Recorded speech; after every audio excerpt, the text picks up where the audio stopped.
ರಾಜ್ಯ ಸರ್ಕಾರದ ಗ್ಯಾರಂಟಿ ಯೋಜನೆ ಶಕ್ತಿ ಬಳಸಿಕೊಂಡು ಮಹಿಳೆಯರು ರಾಜ್ಯದ ಎಲ್ಲಾ ಭಾಗಗಳಲ್ಲಿಯೂ ಕೂಡ ಓಡಾಡುತ್ತಿದ್ದಾರೆ. ಗಂಡು ಮಕ್ಕಳಿಗೆ ಬಸ್ನಲ್ಲಿ ಹತ್ತಲು ಸಾಧ್ಯವಾಗುತ್ತಿಲ್ಲ. ಪುರುಷರ ಪರಿಸ್ಥಿತಿ ಕೆಟ್ಟದಾಗಿದೆ ಎಂದು ರಾಜ್ಯ ಆಡಳಿತ ಸುಧಾರಣಾ ಆಯೋಗದ ಅಧ್ಯಕ್ಷರೂ ಆದ ಶಾಸಕ ಆರ್.ವಿ. ದೇಶಪಾಂಡೆ ಹೇಳಿದರು.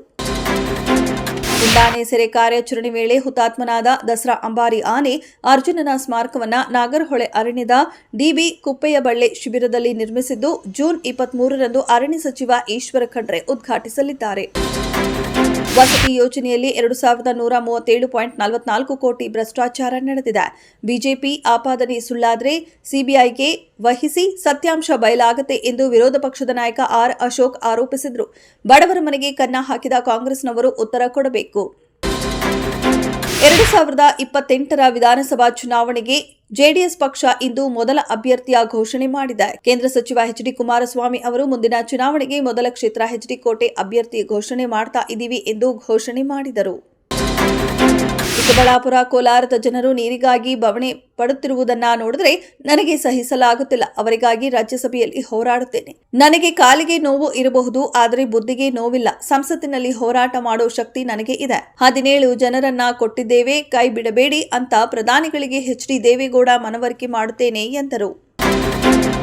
ದುಡ್ಡು ಕೊಡಿ, ಮನೆ ಪಡಿ, ಇದು ಕಾಂಗ್ರೆಸ್ ಹೊಸ ಘೋಷವಾಕ್ಯ ಎಂದು ಕೇಂದ್ರ ಸಚಿವ ಪ್ರಹ್ಲಾದ್ ಜೋಶಿ ಲೇವಡಿ ಮಾಡಿದರು.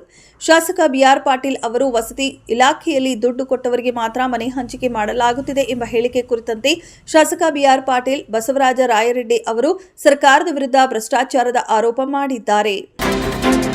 ಅದಾನಿ ಪೋರ್ಟ್ನಲ್ಲಿ 21,000 ಕೋಟಿ ರೂಪಾಯಿ ಮೌಲ್ಯದ ಡ್ರಗ್ಸ್ ಸಿಕ್ಕಿದೆ. ಈ ಹಣವನ್ನ ಪಹಲ್ಗಾಮ್ನಲ್ಲಿ ಉಗ್ರರ ದಾಳಿ ಕೃತ್ಯಕ್ಕೆ ಬಳಕೆಯಾಗಿದೆ ಎಂದು ಕಾರ್ಮಿಕ ಸಚಿವ ಸಂತೋಷ್ ಲಾಡ್ ಗಂಭೀರ ಆರೋಪ ಮಾಡಿದರು. ಈ ಬಗ್ಗೆ ಎನ್ಐಎ ಸುಪ್ರೀಂ ಕೋರ್ಟ್ಗೆ ಈ ವರದಿ ನೀಡಿದೆ.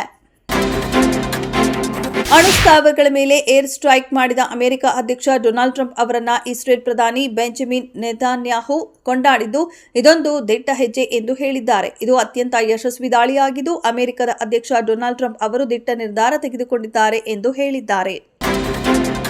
ಅವಕಾಶ ಲಭಿಸಿದರೆ ತಾನು ಭಾರತ ಕ್ರಿಕೆಟ್ ತಂಡದ ಕೋಚ್ ಆಗಲು ಸಿದ್ಧ ಎಂಬುದಾಗಿ ಮಾಜಿ ನಾಯಕ ಸೌರವ್ ಗಂಗೂಲಿ ಹೇಳಿದ್ದಾರೆ.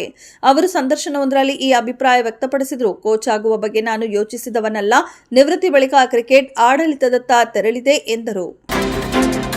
Andhra DCM Tollywood power star Pawan Kalyan ಅವರ 2 ಸಿನಿಮಾಗಳು ಈ ವರ್ಷ ರಿಲೀಸ್ ಆಗಲಿದೆ. ಆ ಮೂಲಕ ಪವರ್ ಸ್ಟಾರ್ ಭರ್ಜರಿಯಾಗಿ ಟಾಲಿವುಡ್ಗೆ ಕಮ್ಬ್ಯಾಕ್ ಮಾಡಲಿದ್ದಾರೆ.